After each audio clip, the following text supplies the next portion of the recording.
Hello, and welcome to today's live coaching call and community conversation. Today, we are going to be talking about the holidays. And I know it is just September, but I was out shopping this weekend and I saw a holiday decor and setups and Christmas trees and all the things already displayed. And I thought, what a great time for us to get together and create a plan to manage the holidays so that we don't gain weight this season.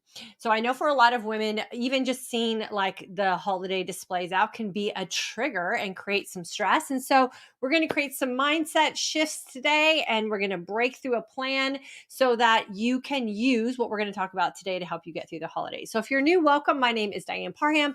I'm the creator of the online course and community, the Intermittent Fasting for Today's Aging Woman, as well as our midlife mindset shift course and community. And here we talk about all things for us as aging women. We primarily focus on the tool and the lifestyle of intermittent fasting to really help us look and feel our best and live our most authentic life.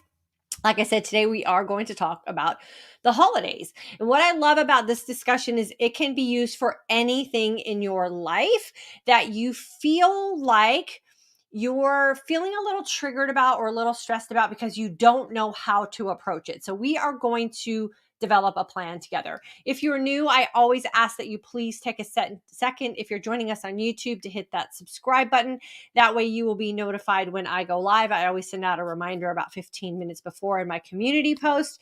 If you are joining us on Facebook, please make sure you have followed the page and are set up to receive notifications as well, because I do try to post before we go live so you'll know what the subject is. If this is you, if you are the person who feels stressed out or triggered, or you're already nervous about the holidays because you know how it always goes for you, please make sure you bookmark today's conversation. Please make sure you take notes. Please make sure you come back and visit this as often as you need to reinforce to you and your brain that things can be different if the way you've currently been doing them is not working for you. So let's get started today. Remember, the comment section is for you guys. Please use it so that at the end of my little lesson today, you can get your questions or comments addressed by me before we close out for today.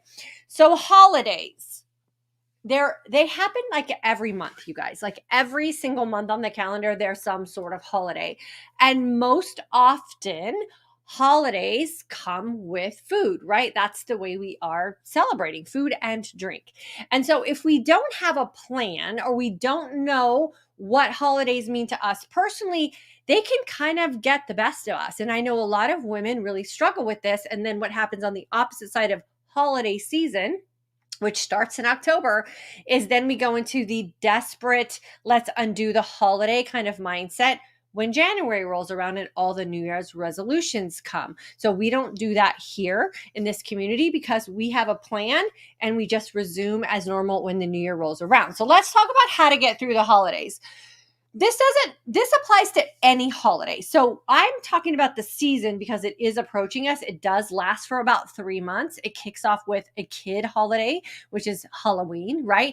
And if you don't think that you're going to be affected by that because you don't have kids, I'm going to let you realize how you can maybe fall into that trap. So we're going to talk about that too. So let's get started. Holidays. The first thing that I recommend doing, and this is the work that you can do now, so make sure you have your notebook or your planner.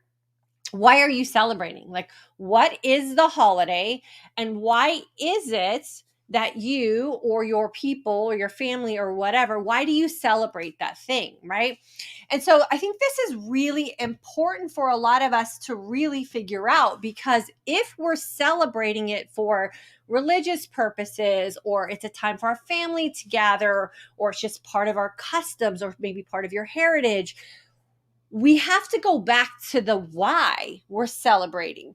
Oftentimes when we don't understand why we're celebrating something, we just do what everybody else does. And that's where we fall into that trap of over consuming food, or stress eating, or not managing the holiday in the most appropriate way. So I would do a little bit of work and define what your holidays are and why it is you celebrate them, and go back to the why, and then see how that works for you.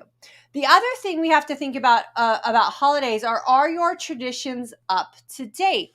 Are you still doing things that great grandma did? or maybe some family members did like generations ago, and do those still apply to you today?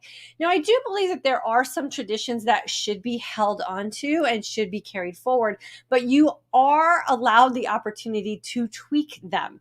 So in our home, we have tweaked a lot of the traditions that we have carried forward from family members and really made them useful to our family today.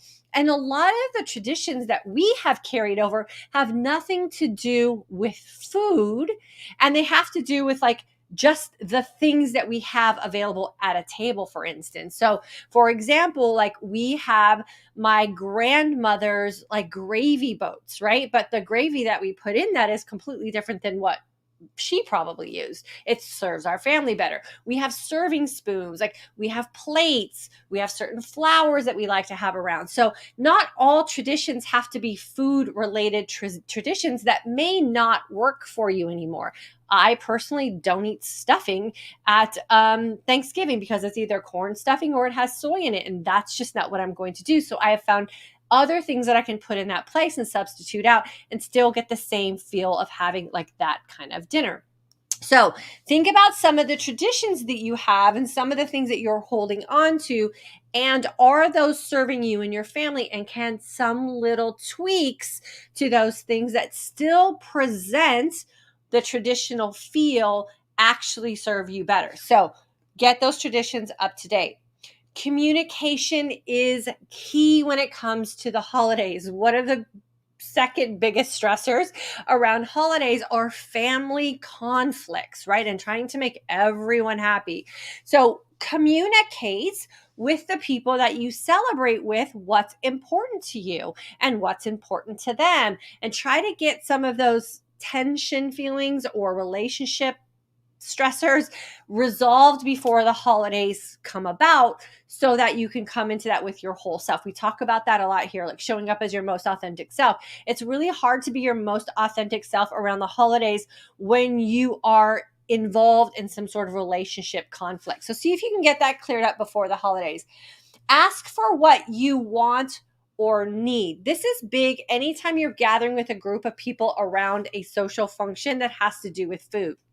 So don't be afraid to make sure that you're included in the setup of the dinner schedule or how you're going to celebrate, and make sure you have things there that will serve you if not everyone is on the same agenda that you are with your food choices. Are you lying to yourself? And this is one that's really important to do some of the mindset work on. This is specifically for some of the holidays that we put blame on others for, where we kind of sell ourselves short. So Halloween is one of those, right? The women who buy the Halloween candy and then blame eating the Halloween candy on the holiday. And we're not taking ownership for our own self-discipline, right? And what it is that we say that we really want. So if you find that you're one of those kind of women who buys the Halloween candy, maybe you buy your favorite Halloween candy, and then you're so upset that you're eating it uncontrollably and you blame it on the holiday, you have to find a fix for that. And so what I recommend doing in that instance is waiting to the absolute last minute, if you are going to participate in trick-or-treating for others, to bring that into your home. So only bring it into your home like the day of Halloween. Get rid of all leftovers. You don't need to have that laying around your house, and then buy candy that you don't like. It's super simple fix there, right? But to blame our behavior on something outside of us is just lying to ourselves. So you cannot get mad at yourself if you're not telling yourself the truth. So make sure that you are putting some of those kind of boundaries and triggers in place before the holiday comes. And if you know you're that kind of person, you know you're that kind of person, and you have to head it off. The other thing is with, treats around the holidays too. Like one of my favorites is the cookie exchange party that we do to ourselves, right? Where you go to a party with maybe some of your neighborhood friends and everybody brings a cookie and everybody exchanges cookies, and then you feel guilty about taking these cookies home, and so you eat them. My philosophy on that is if you go to one of those kind of parties and you're exchanging baked goods and you come home with them, it is not your responsibility to consume them. You can graciously take them and graciously throw them in the trash or graciously give them to someone else. It is not your obligation to eat other people's foods. You can go to the party, you can participate, you can do the exchange, but you are not required to eat every single thing that you brought home, and you have to learn to be okay with that. You have to give yourself permission to not be responsible for eating other people's food. And oftentimes we do just simply lie to ourselves about that, right? And so with treats and leftovers and those kind of things around the holidays, what I always like us to think about is that the purchase has already been made. The investment has already been made. There's nothing that you can do to change that. Consuming food that you already purchased that you know doesn't serve you does not make that investment any more logical. So if you're going to invest in something and you're going to buy something and you're going to bring it into your home, and then you have identified that as problematic for you, eating it does not make it better. You should either give it away to someone or throw it away. That way you get rid of the problem. And then people pleasing. Are you doing things around the holidays to make other people happy when in fact it's making you unhappy? We don't need to people please around the holidays. This again comes back to the communication thing. If you just tell people what it is that you want, and you're serious about why you are celebrating in the first place, then you don't have to worry about your actions or your consumption or your lack of consumption and whether that's making someone else happy. It doesn't matter. If someone's unhappy with what it is you're doing for you, that's a them problem and not a you problem. You have to stand your ground on that one. So the holidays are not a time that we people please. The holiday should be a time that we get to enjoy what it is we are celebrating. And then I always recommend with everything, we talk about this with vacations a lot as well, you have to have an exit strategy.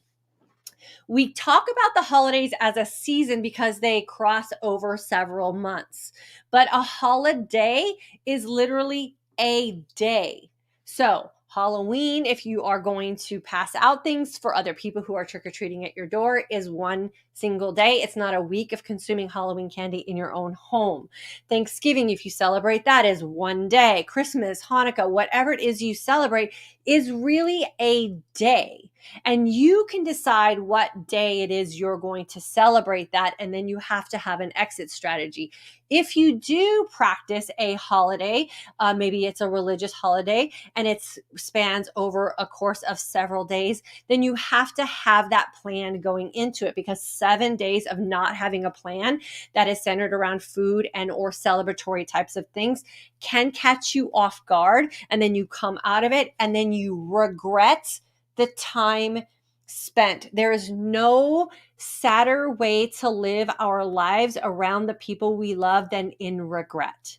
So if you have a plan going into it and then you also have your exit strategy, then you can go into this holiday season feeling empowered and not feeling like you're going to do harm to yourself that then you have to regret and undo when the season is over. We talk about this with vacations a lot. So my tips right here, this is an opportunity for us to head it off at the pass, because it's going to come fast and it's going to come furious, right? And if we don't have this plan, we will get caught off guard, and you get caught up in the emotion of it all. And then we forget to think about what it is we say we want for ourselves or what we really want for ourselves. And we fall victim to what other people's agendas are. Don't be that don't be that person this year. Make sure you have the plan and then have the exit strategy. You go into the holiday, you come out of the holiday, you go right back to what it is we do here, and that's fasting long, feasting well, and training smart. I hope this gives you some encouragement. I hope it takes the stress away. I hope it will give you enough time to create something for you and maybe even your family members, so that you go into this holiday season with the joy that we're supposed to have about the holidays, and kind of that heart that we need to have with the time that we get to spend with the people that we love. We don't want to regret that time, and we do want to show up as our best selves and give everyone the opportunity to get the best of us as well. Okay, So let's see what we have here, questions and comments. As always, I'm going to post the information about how to register for class. Our next class is on October the 1st. I guarantee you what you will learn in class in October. And then if you can't make October, our next class and our last class for this year will be in November.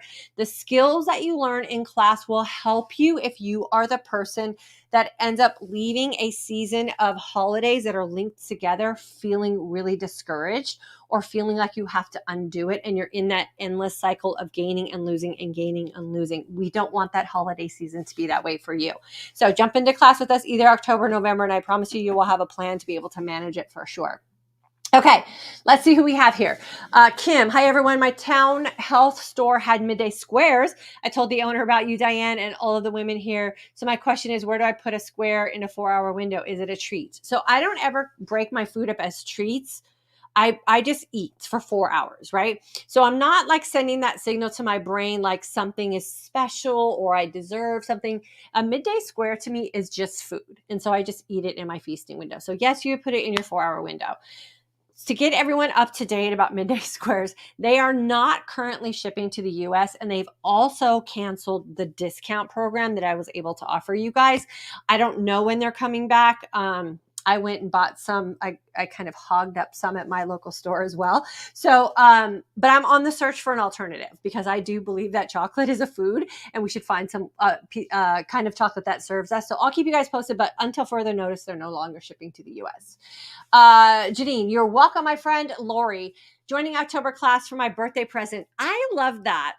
Lori, that is so awesome. So many women here do that for themselves. And I think that that is one of the best like gifts you can give yourself is an opportunity to create a lifestyle for your future self. So Lori, I cannot wait to have you in class with us. Janine, hello. Roro, I think it is Roro. Howdy, July 22 grad, 24 strong, 27 pounds and counting. So my girl took class in July, graduated at the end of July, and is 27 pounds down and counting. So my friend, I have no doubt that you're going to survive this holiday season. You're going to do great. You're going to go in empowered. You're going to make informed choices for yourself. And you're going to come back to us in January and say you've probably maintained that 20 or lost even more. So congratulations to you, my friend. Virginia, is there a better time within the 20-hour fast to exercise near the 20 hours or after eating so many hours? Okay, so here's what I always say, Virginia, about exercising. There's no perfect time really for us to exercise. You have to find the time that it perfectly fits into your day. So for me, exercise works best in the morning because the farther along I get into my day, the less like motivated I feel about working out, right? So I really like to just get it done the first part of my day. You have to do that for yourself. Like, when do you feel most excited about working out? When does your day kind of get away from you where you can't find that window of opportunity to work out? So what I always recommend is just like fasting and feasting, you look at your daily calendar, you look at when it would be most logical for you to fit in exercise, and that's the best time for you to exercise. If you try to get exercise perfect within like your opportunity of a fast or whatever, your life might not meet up to that. And then you're going to feel discouraged about that. So the best time to exercise is when exercise fits into your life and you feel most excited about exercising. So you'll commit to it consistently over time. Fanny, hello from a Greek aging girl living in Belgium. I will be in your October class. Looking forward. Good vibes for sure, my friend. I can't wait for you to get into class with us. I love our international group of women as well, because it just reminds us all that this is just a season of life that all women are going through, regardless of where you live and where you were brought up and what kind of things you celebrated and how food is in your life. It's just an aging thing for us. And you guys know here, my definition of an aging woman is a woman who has a new opportunity to live an extra day. So girlfriend, it sounds like you're doing that well, and it's going to get better for you as soon as you get into class with us. So I cannot wait to have you. Petra, love the class. class, about to graduate the September class, and it's been wonderful. The information Diane shared during the course was so simple yet so life-changing. You are welcome, Petra. And that's the way it should be. We should be able to create these amazing new things for ourselves and have it be simple. It should not be so complicated that we can't figure out how to maintain that, right? And that's where we really make that mindset shift between some of the things we've done in the past that have been kind of fads or diets or short-lived, and how we can create a lifestyle that we can put on repeat and live for the rest of our lives. And the simplicity part of that is really the opportunity that we have here. So I'm so happy to have you in class, and I'm glad that you're doing well. Nada, so glad to hear this info action. It's always a difficult time for me because all of the celebratory foods that are around. Yes, you do not have to eat food in order to participate in celebratory events. You do not have to eat food in order to participate in celebratory events. I went out with some friends on Saturday. I had club soda, didn't drink anything, didn't eat anything. Went out to an event yesterday with a bunch of women, a group I'm involved in. There was a whole counter full of food and drink. I brought my water. I was fine. No one even noticed. So don't feel the pressure to eat at an event when eating is not your priority. It's someone else's priority. If someone brings platters of food, that's their agenda, not my agenda. I feel no feelings about walking away from an event and not eating any food that someone else brought.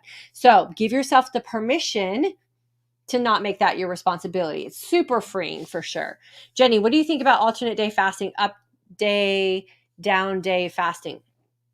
I like simplicity, and that doesn't always go with my life or a lot of people's lives, right? Am I fasting today? Am I not fasting today? Is it Thursday? Like, I don't know. I fast every single day for 20 hours and I feast every day for 4 hours. That's how I live my life. That's the information that I tell my brain. It's not confusing. It's super simple. I don't have to like track a calendar to know what I'm doing each day. Life creates alternate day fasting. Life creates opportunities for us to ebb and flow. I don't need to calendar that. I allow for memory making moments. I allow for my body and my life and for me to participate in things that I consider important enough for me to participate in food wise. Otherwise, I'm fasting. So if that works for you and your personality, I say, go ahead and do it. For me, and the way I teach intermittent fasting is that it's just simple enough to fast every day for 20, feast for 4, and then when life happens, that's the day you switch things up. So I know there's a lot of people who are like fans of alternate day fasting. I just don't have energy for that. Just got some shipped. Kim, you just got some Midday Square shipped? Are you in Canada? Lucky girl. Patricia, in September class, made it through 3 weeks of vacation and didn't gain any weight. And my mindset was good and strong. I feel so great. Join her class. It is life-changing. Love you, Diane. Patricia, that's the way vacation is supposed to be. We're not supposed to dread vacation before we go because we fear food. So many women book consult calls with me just to settle down about the fear and anxiety they have about going on vacation because of food. We're not supposed to live our life that way, right? So if we do this kind of thought work and we create these kind of plans and we have an exit strategy, we can enter the holiday season and be stress-free. We can enter vacation mode and be stress-free. We can come back from vacation and not have to frantically try to lose weight. One of the things that I really, really encourage women not to do is drastic things before a vacation or drastic things before a holiday and drastic things after, right? It doesn't teach us anything and it doesn't help our body. So if we constantly live this life, 20 hours of fasting, 4 hours of feasting, giving ourselves permission, doing the ebbing and flowing and the rinsing and repeating and all the mantras that we talk about here, then everything should just be smooth sailing, right? So Patricia, I'm so glad that you went on a 3-week vacation and you didn't have any of those worries to take with you. Roro, I went to my annual doTERRA health convention last week and enjoyed myself immensely. Keep up with fasting, open feasting window more, only gained 8 ounces. Yeah, 8 ounces is not a gain. The thing about ounces that I always like to, and I'm glad that it worked out for you. So I'm not like belittling your 8 ounces at all. But what I really like women to think about is 8 ounces is like holding your breath, right? Like we're not infants, ounces don't matter. And what we have to remember about weight is it goes up and down every single day. Your weight should never be exactly the same every single day. That day is the day we don't want to happen, right? When our body stops shifting and moving and adjusting is the day I'm not looking forward to. So be okay with your weight going up and down. Just have a really healthy mindset about it and be grateful that you lived another day. That's fluctuating weight for sure. Jeannie, thank you for the hearts, my friend. Braun, I'm in Israel. I'm Israeli and Jewish, and I thought the holiday family issues are ours mostly. I understand it's not. By the way, Hanukkah is not only one day, but 8, and a lot of changing. That's why I say if you have a series of days that you practice, you have to kind of pace yourself out from that, right? Because a series of 8 days of celebratory drinking and celebratory eating and customs and courtesies and all those kind of things will add up very quickly, especially if it's something that you don't do any other time, right? And you've been very diligent about things. So you can still practice intermittent fasting and participate in even 8-day holiday celebrations. You just have to do this work as well. And remember, why are you celebrating that holiday? And so thank you for adding that for sure. And I know people have different holidays that they celebrate in different series of days. I understand that. And this works for everyone. So do a little bit of this work as well and see if that fits for you also. H. Lau, in September class, loving it, down 17 pounds and finding it so easy. Y'all, my September students are doing so great. We still have a whole 2 weeks in class together. I think it was like 11 days is what I saw together before you guys graduate, and you're already down 17 pounds. I love it. Aaron, if your feasting window, I think, ends up going past the 4 hours, but I fast again for 20, is that okay? Or am I not truly benefiting from the 20-hour fast? Well, see, it just all depends, right? So Aaron, if you're consistently doing that, then you probably are not fasting for 20 hours. If it's something that's going on in your life and something squeaks outside of your window, then that's what I call memory making moments, or you're just ebbing and flowing with life, right?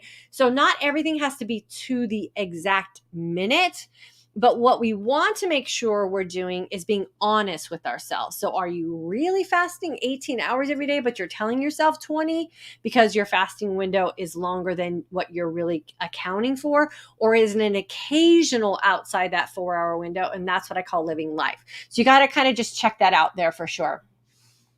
Able to do a 23-hour fast. That's awesome, my friend, if that is working for you. AK, hi, Diane. I'm in the September class. My question is about my feasting window. Is the morning feasting window better than the afternoon because of morning spikes? I'm sure there's some scientific study that was done that says morning feasting is better than evening feasting. But if I feasted in the morning, I would never have a meal with my family, and that would be very, very sad for me. So I don't pay attention to any of those things. You have to feast when it makes the most sense for you and your life, just like exercising. My family is gone all day. I fast all day. They're not around. Nobody cares. I don't have to worry about food. It's where I thrive. My family's home in the evening, and when my daughter gets home from school is about the time we break our fast and we eat dinner with her, and then I'm done. So it all depends on your life. If it makes more sense for you to feast in the morning and you're not missing out on social interactions or connections with people at night around feasting time, then that's the best time for you to feast. But don't try to get it so perfect that you miss your life and you miss connecting with people and the social aspect that a lot of us have connected to food. So you're the only one that's going to be able to answer that for sure. Nada, also loving the September class, a birthday gift to myself, and it just makes so much sense. My friends have been asking why I have so much energy. I tell them I took your program. Yeah, you're all going to be just a bunch of energy people, right? The energized sense of calm that comes from not eating food blows people's mind, right? And when you get to that, this is why I really concentrate on you guys in class, especially getting to that true fasted state where your body gets really good at tapping into that internal energy. The energy is endless and it's natural. It's the cleanest energy you will find. So Nada, I am super happy for you, and I hope some of your friends will join us in class. Suzanne, just got back from an 8-day vacation to Alaska, didn't fast and didn't indulge, maintained and got back to my routine. There you go. Didn't fast, but also didn't indulge, right? So we often think a break from our everyday routine is like a go for it type of event. Like all, like all the rules go away. We're on vacation. Calories don't count. Like I've heard all the things, right? And then we end up really regretting that. So I'm glad that you were able to just do what you needed to do on vacation. You didn't indulge, you didn't fast, you got to take advantage of everything, and you're right back at your routine. That's part of the vacation exit strategy we talk about here too. A lot of the problems with vacations and holidays, right? So if your holiday season is October, November, December, like a lot of us have here in the US, and you don't have an exit strategy, then guess what? Now you've got New Year's, and now you've got Valentine's Day, and now you've got Easter, and now you've got Mother's Day, and now you got Father's Day. Like it never ends. So you have to have that exit strategy as well. Idina, hello, Diane. Looking forward to the October class, fluctuating between 17 and 20 hours of fasting. Love it. Shauna, I'm a chocolate lover too. I ordered chocolate from this company called Endangered Species Chocolate. I found them at Sprouts, and if you order from the company, it goes to endangered species. Awesome. So if you're interested in that, I have to be really careful about ingredients, so I'll check them out. But I can't have anything with a lot of those like sugar substitutes and stuff in it because it just digestively doesn't work for me.